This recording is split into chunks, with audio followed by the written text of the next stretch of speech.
நான் தூங்கும் முன்னே நீ தூங்கி போனாய். தாயே என் மேல் உனக்கென்ன கோபம்?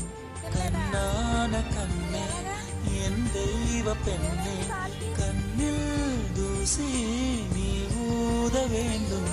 ஐயோ ஏன் இந்த சாபம்? எல்லாம் என்றோ நான் செய்த பாவம்.